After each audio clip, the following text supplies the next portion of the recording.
Good morning, সবাইকে স্বাগত আমার নতুন একটা ভিডিওতে। আশা করি সবাই ভালো আছেন, আমিও ভালো আছি।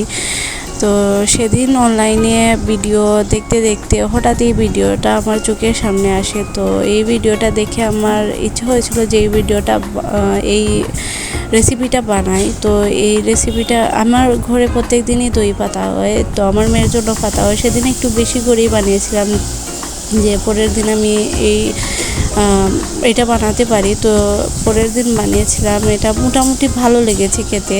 তো এটার সাথে আমি রুটি বানিয়েছিলাম। তো পরে দেখি যে ঘরে একটু ভুনা খিচুড়ি রয়ে গেছে। তো আমি এটা ভুনা খিচুড়ির সাথে সার্ভ করেছিলাম। তো ভালোই লেগেছে মোটামুটি খেতে। আপনারাও এটা ট্রাই করতে পারেন, আপনাদের হোপফুলি আপনাদের ভালো লাগবে।